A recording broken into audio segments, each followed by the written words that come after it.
नमस्कार दोस्तों आज हम बात करेंगे ऐसे टॉपिक पे जिस पे मतलब पूरी दुनिया के लोग इस पे बात कर रहे हैं कि क्या यूरोप अगले 10 साल में इस्लामिक बन जाएगा। पूरे जैसे इंग्लैंड में देखने को मिल रहा है, वहां पे मुस्लिम जनसंख्या बढ़ गया है। बाकी यूरोप में ऐसे स्वीडन में, फ्रांस में वगैरह वगैरह जितने भी देश हैं, चाहे वो नेटो के देश ले लो या यूरोपियन कंट्री ले लो, हर जगह मुस्लिम जनसंख्या बढ़ रहा है। तो लोगों का कहना है, मतलब शरणार्थी जा रहे हैं। तो बहुत लोगों का मानना है, जैसे हमारे इंडिया में मानना है कि इंडिया 2047 2060 तक ऐसा इस्लामिक कंट्री बन जाएंगे और पूरा यूरोप अगले 10-20 साल में इस्लामिक कंट्री बन जाएगा। तो इसमें कितनी सच्चाई है, मैं उसी पे बात करूंगा। दोस्तों अक्सर मतलब ना मुस्लिम जनसंख्या ईसाई जनसंख्या से ज्यादा अभी कम है थोड़े से, लेकिन 2030 तक सर्वे में आया है कि इस्लामिक देश और इस्लामिक जो लोग हैं वो ईसाइयों से भी ज्यादा हो जाएंगे। हालांकि अभी वो थोड़े कम है। जैसे मुस्लिम 190 बिलियन है उनकी जनसंख्या और 200 बिलियन ऐसे ईसाई है। तो क्या अगले 10-15 साल में यूरोप पूरे इस्लामिक हो जाएगा? तो मेरा जवाब है कि नहीं होगा। अब इसके कारण क्या है मैं बताता हूं। दोस्तों ये जो यूरोप के लोग होते हैं, जो ईसाई लोग होते हैं, इनके अंदर में मतलब जो इनके दिल के अंदर है ना, इनके दिल के अंदर ये किसी का भी नरसंहार करने से मतलब पीछे नहीं हटेंगे जब इनके बात इनके देश पे आ जाएगी। सोचो दोस्तों, ये वही अंग्रेज हैं जो हमारे देश में जब आवाज उठने लगी थी तो जलियांवाला बाग के हत्याकांड कैसे करवाए थे नरसंहार। तो बहुत लोग ये आवाज उठा रहे हैं कि जनसंख्या ज्यादा हो जाएगा तो हो ही जाएगा, लेकिन नहीं होगा ऐसा। क्योंकि देखो ये यूरोपीय कंट्री मतलब एक ना ऐसे लोग हैं जो दूसरे देश को बर्बाद कर देते हैं। अफगानिस्तान को बर्बाद कर दिया, सीरिया, यमन, लीबिया, इराक, बहुत सारे इस्लामिक देश इन लोगों ने बर्बाद कर दिया है। मतलब वहां पे आप जानते हैं इस्लामिक देश वो है, लेकिन वहां पे सिर्फ लोग जी रहे हैं, वहां पे जिंदगी कट रही है लोगों की। इतने नरक से भी बढ़ के वहां पे जिंदगी लोग जी रहे हैं। और इन्हीं सब देशों से ज्यादा इस्लामिक देशों के शरणार्थी होते हैं जो भागते हैं दूसरे देशों में। तो मैं बताऊं कि ये जो अभी आप देख रहे हैं ना कि जनसंख्या बढ़ रही है और यूरोप कुछ भी नहीं कर रहे हैं, तो यूरोप कुछ भी नहीं करेगा अभी, क्योंकि उसको पता है कि वो जब करना चाहेगा ना, चाहे जनसंख्या कितना भी हो जाए मुसलमान का, अगर वहां पे वो ईसाई कंट्री है, ईसाई सरकार है, तो वो कभी भी मतलब वो शुरुआत कर सकते हैं करने को, उसको दबाने के लिए। और वो नरसंहार करने में मुसलमानों के पीछे नहीं हटेंगे। वो आपको भारत पे, यूरोपियन कंट्री या यूनाइटेड नेशन या अमेरिका, किसी को भी ले लो, अगर भारत में किसी मुस्लिम को किसी कुत्ते ने काट लिया, किसी हिंदू ने किसी कुत्ता पाला है और वो कुत्ता मुस्लिम ने को काट लिया, तो वो पूरा यूनाइटेड नेशन वाले, यूरोपियन कंट्री के एक आके एजेंडा, प्रोपेगेंडा जो बोलते हैं ना, वो सेट करेंगे कि भारत में तो मुसलमानों का ये आवाज दबाया जा रहा है, मुसलमानों को मारा जा रहा है, हिंदुओं का कुत्ता मुसलमानों को काट रहे हैं। ये ऐसे कर देंगे। भारत जैसे देश में जहां पे हर कौम को, हर जाति को, हर रिलीजन को बराबर का अधिकार है, उस देश को ये लोग ज्ञान देंगे कि यहाँ पे मुसलमानों को दबाया जा रहा है। लेकिन जब उनके देश में ये सब होगा ना, और ये लोग ऐसे कुत्ता नहीं काटेगा या पीटेंगे नहीं, ये लोग सीधे जान से मारेंगे और नरसंहार करेंगे। और ये आपको बहुत जल्द देखने को मिलेगा। अगर ऐसा चलता रहा, मुस्लिम की जनसंख्या बढ़ती रही और यूरोप जिस दिन इस्लामिक कंट्री बनने की तरफ बढ़ेगा ना, इस्लामिक, उसी दिन ये नरसंहार यूरोप में शुरू होगा। आपको क्या लगता है, जो इजराइल कर रहे हैं वो इजराइल अपनी मर्जी से कर रहा है या खुद इजराइल अकेले कर रहे हैं? बिल्कुल नहीं। इजराइल, पूरे इजराइल को सह है, यूरोपियन कंट्री से पूरा यूरोप सपोर्ट कर रहा है इजराइल को। लंदन सपोर्ट कर रहा है, ब्रिटेन, अमेरिका सपोर्ट कर रहा है। अमेरिका को तो खुल के सभी लोग जानते हैं कि अमेरिका कितना सपोर्ट करता है इजराइल को। तो इजराइल में इतनी ताकत नहीं थी कि इजराइल अकेले इतना फिलिस्तीनी के नरसंहार कर दे, जबकि फिलिस्तीन का भी देश है और आधा आधा दोनों का देश है। जो बंटवारे हुए थे 1948, हमारे देश का जो स्टैंड है भारत का, वो भी इजराइल को एक देश मानता है, एक स्वतंत्र देश का अधिकार देता है। लेकिन अभी जो इजराइल कर रहा है वहां पे पूरे नरसंहार चालू है। तो सेम वही हाल होगा ना जब यूरोप में ऐसा कुछ भी हुआ। जैसे हमेशा इजराइल को भी वो लोग सोचते हैं कि मतलब इजराइल को बर्बाद कर दो। एक बार सुनने में आया था कि 6 देशों ने हमला कर दिया था और इजराइल सबको हरा दिया था।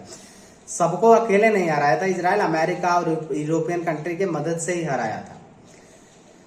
तो ये जो नरसंहार हो रहा है ना, ये तो कुछ भी नहीं है। इजराइल, फिलिस्तीन में तो 50 लाख आबादी है, यूरोप में बहुत आबादी है। और ये लोग ना जब इनके अपने देश के बाद, हमारे जैसे सेकुलर नेता यूरोप में नहीं रहते हैं, क्योंकि जब हमारे देश की भी बात होती है ना तो हमारे सेकुलर नेता अपने देश के खिलाफ खड़े हो जाते हैं वोट के लिए। लेकिन ऐसा यूरोप में नहीं होता। जब उनकी देश पे बात आएगी ना तो क्या पक्ष और क्या विपक्ष, वहां कुछ भी नहीं रह जाएगा। वो सब एक आवाज में बोलेंगे अपने देश को बचाने के लिए और अपने देश के बचाने के लिए हर वो गलत काम करेंगे जो एक मानव अधिकार को मतलब अधिकार शोभा नहीं देता। आप ये लोग मानव अधिकार का ढिंडोरा पीटते रहेंगे पूरी दुनिया में, भारत में पीटेंगे, अलग अलग देशों में जहां सेक्युलर कंट्री है वहां पे पीटेंगे। लेकिन जब ये अब सोचो, जब यही मानव अधिकार का वो है, यही मतलब अपने आप को मानव अधिकार का डैडी बनते हैं, तो इनके अगर इनके देश में कुछ होता है तो कौन आवाज उठाएगा? भारत अगर कुछ बोलता है तो भारत को बोलेंगे कि आप अपना घर संभालो। जो हमारे देश में छोटे छोटे कांड है वो गिनाने लगेंगे। और यूरोप में पक्ष विपक्ष सब एक तरफ हो जाएंगे और वो भारी नरसंहार को सपोर्ट करेंगे, जैसे इजराइल के नरसंहार को अभी सपोर्ट किया जा रहा है अमेरिका और यूरोपियन कंट्री द्वारा। तो जो लोग ये सोचते हैं कि 2030 तक या 2040 तक यूरोप इस्लामिक हो जाएगा तो वो बड़े गलत हैं, क्योंकि यूरोप कभी इस्लामिक नहीं होगा। आज तक कोई यूरोपियन कंट्री इस्लामिक नहीं बना है। हालांकि यूरोपियन कंट्री अगर कोई इस्लामिक देश है वो बर्बाद जरूर कर दिया है यूरोपियन कंट्री और अमेरिका ने। आप देख लो सीरिया, लिबिया, जितने भी ये ISI वगैरह संगठन है ना, इसको सह देने वाला अमेरिका ही होता है और बाद में अमेरिका पे ही हमला होता है तो फिर अमेरिका पूरी दुनिया के साथ मिलके आतंकवाद के खिलाफ लड़ाई लड़ने को बोलता है। लेकिन सारा जितने आतंकवादियों का फंडिंग वगैरह होता है, अभी अफगानिस्तान में जो भी हथियार छोड़ा वो अमेरिका ही छोड़ा था। हमारे भारत के खिलाफ आतंकवाद फैलाता है तो उनको लिए कुछ वो नहीं है। लेकिन अमेरिका में अगर एक नागरिक मर जाए तो ये सारी दुनिया को इकट्ठा करने लगते हैं कि हमें आतंकवाद के खिलाफ लड़ना है।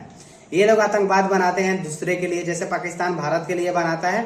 और वो सारे अभी के अपडेट में देख लो, जितने भी हमले हो रहे हैं या आतंकवादियों को सारे पाकिस्तान में हो रहे हैं, चाहे तारीखे लद्दाख पाकिस्तान हो या तहरीके तालिबान पाकिस्तान हो जो अफगानिस्तान वाली है, या फिर जैसे मोहम्मद हो, बलोच लिबरेशन आर्मी हो, या KPK में जो आतंकवादी संगठन है, वो सारे जो आतंकवादी संगठन आज पाकिस्तान में हमला कर रहे हैं, क्योंकि पाकिस्तान ये सारे आतंकवादी संगठन भारत के लिए बनाया था।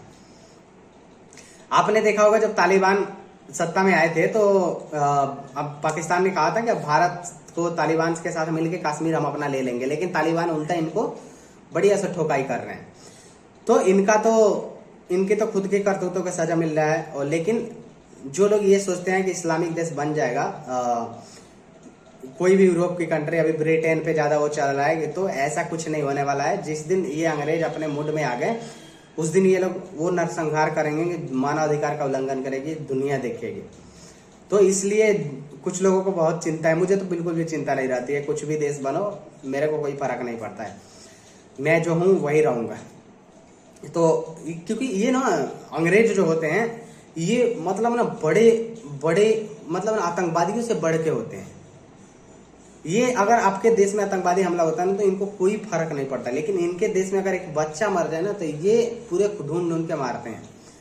तो हमारे देश जैसे इनके यहाँ नेता भी नहीं होते हैं, जैसे हमारे देश के बहुत सारे लोग सपोर्ट करते हैं गलत चीजों का, PFI का सपोर्ट करते थे, लेकिन उनके यहाँ जब ऐसे कोई संगठन होगा ना वो बिल्कुल भी सपोर्ट नहीं करेंगे और वो अपने सरकार के साथ मिलके उसको खत्म करने का काम करेंगे। जैसे अभी इजराइल का आपको पता ही नहीं चलेगा पक्ष में कौन है विपक्ष में कौन है, सब मिलकर लड़ रहे हैं हमास को मिटाने के लिए। तो ये सारे यूरोपियन कंट्री के इस सारे पे ही नरसंहार हो रहा है, जो कि बहुत गलत हो रहा है। फिलिस्तीनी बहुत बच्चे मारे जा चुके हैं। हालांकि हम इजराइल पे भी जो हमला हुआ उसका भी विरोध ही किए थे, लेकिन मुझे लगता है कि अब जो हो गया था वो उसके बाद जो हो रहा है वो भी गलत हो रहा है। हमास के आतंकवादियों को मारना आपका लक्ष्य था, लेकिन फिलिस्तीनी जो बच्चे मर रहे हैं वो बहुत गलत हो रहा है। तो बस दोस्तों यही बताना था कि कुछ लोग बेवजह डर रहे हैं, तो आप लोग डरो मत। वैसे भी अगर इस्लामिक बन भी जाए तो क्या फर्क पड़ता है। इजराइल एक छोटा सा ही देश है, लेकिन किसी की ताकत नहीं है उसके सामने खड़े होने की। लेकिन यूरोप में बहुत जल्द ये सब होने वाला है और ये आप लोग बहुत जल्द देखेंगे। दोस्तों अगर मेरे वीडियो नॉलेज फुल लगा हो तो वीडियो चैनल को सब्सक्राइब कर ले और वीडियो को शेयर करना ना भूले। वीडियो देखने के लिए शुक्रिया, धन्यवाद।